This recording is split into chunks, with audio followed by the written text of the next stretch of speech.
लोक सेवाको आइटी अफिसरको नेटवर्किङभित्र पर्ने एकदम इम्पोर्टेन्ट टपिक ओएसआई मोडलको बारेमा चाहिँ आज हामी पढ्न गइरहेको छौँ। ओएसआईको फर्म चाहिँ हाम्रो ओपन सिस्टम इन्टरकनेक्सन हुन्छ।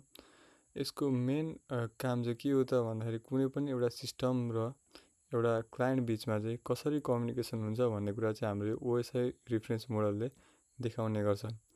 जस्तै हामीले चाहिँ हाम्रो फोनबाट गुगल खोलिराख्दाखेरि त्यो गुगलबाट हाम्रो फोनसम्म डाटा आउन्जेलसम्ममा चाहिँ उसले कुन कुन लेयरहरू पार गर्छ भन्ने कुरा चाहिँ हामी यो ओएसआई रेफरेन्स मोडलबाट बुझ्न सकिन्छ।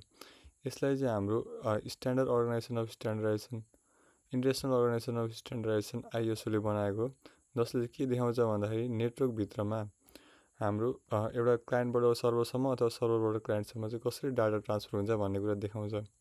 यसमा चाहिँ हाम्रो मेनली 7वटा लेयर रहेको छ, जसमध्ये चाहिँ हाम्रो सेन्डरबाट रिसिभरतिर जाँदाखेरि चाहिँ हाम्रो एप्लिकेसनबाट फिजिकल लेयरतिर जान्छ भने रिसिभरबाट सेन्डरतिर आउँदाखेरि चाहिँ हाम्रो फिजिकलबाट एप्लिकेसन लेयरतिर जान्छ। यसलाई चाहिँ हामीले मेनली कसरी बुझ्न सकिन्छ भन्दाखेरि हाम्रो कोही फ्रेन्डलाई चाहिँ हामीले गिफ्ट सेन्ड गर्दैछौँ अरे भने मेनली के हुन्छ त भन्दाखेरि सुरुमा त हामी सुरुमा नर्मल गिफ्ट हुन्छ, त्यसलाई हामी ऱ्याप गर्छौँ अथवा केही प्याकेजिङमा हाल्छौँ। अनि त्यो प्याकेजिङ गरेर त्यसलाई हामी गिफ्टलाई पठाउँछौँ। अनि त्यो पठाएको गिफ्ट हाम्रो उतापट्टि रिसिभरले रिसिभ गर्छ। अनि त्यो गिफ्टको प्याकेजिङ ओपन गर्दै गरेर उसले रियल गिफ्ट पाउँछ।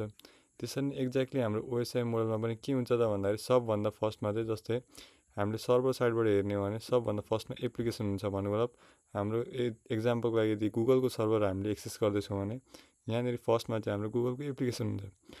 अनि त्यो एप्लिकेसनले चाहिँ के हुन्छ त भन्दाखेरि हाम्रो प्रेजेन्टेसन लेयरमा चाहिँ हाम्रो डाटा ट्रान्जेक्सन हुन्छ।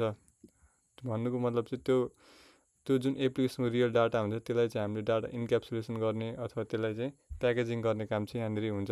कसरी देखाउने त भन्ने कुरा चाहिँ त्यस्तै अर्को लेयरमा चाहिँ हाम्रो सेसन भन्ने छ। यसले चाहिँ के गर्छ भन्दाखेरि क्लाइन्ट र सर्भर बिचमा चाहिँ एउटा कनेक्सन इस्टाब्लिस गरिदिन्छ, एउटा बाटो बनाइदिन्छ भन्ने जस्तो हो।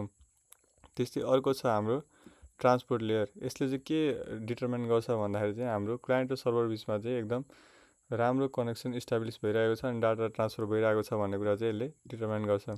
त्यस्तै अर्को आउँछ हाम्रो नेटवर्क लेयर, जसले चाहिँ के गर्छ भन्दाखेरि पाथ डिटर्मिनेसन गर्छ। भन्नुको मतलब कुन पाथबाट फलो गर्दाखेरि चाहिँ हाम्रो डाटा छिटो पुग्छ भन्ने कुरा यसले डिटरमाइन गर्छ। त्यस्तै अर्को कुरा आउँछ हाम्रो डाटा लिङ्क लेयर। यसमा चाहिँ हाम्रो मेनली फिजिकल एड्रेसिङको कुरा आउँछ। अनि अर्को आउँछ हाम्रो फिजिकल लेयर, जसमा चाहिँ हाम्रो के पर्छ त भन्दाखेरि वायरहरूको कुरा, एक्ज्याक्टली जुन पाथबाट यो चाहिँ डाटा ट्रान्सफर हुन्छ त्यो चाहिँ हाम्रो फिजिकल लेयरमा पर्छ। यसको डिटेल भिडियोको लागि चाहिँ कमेन्टमा ओएसआई लेयर भनेर लेख्नु होला।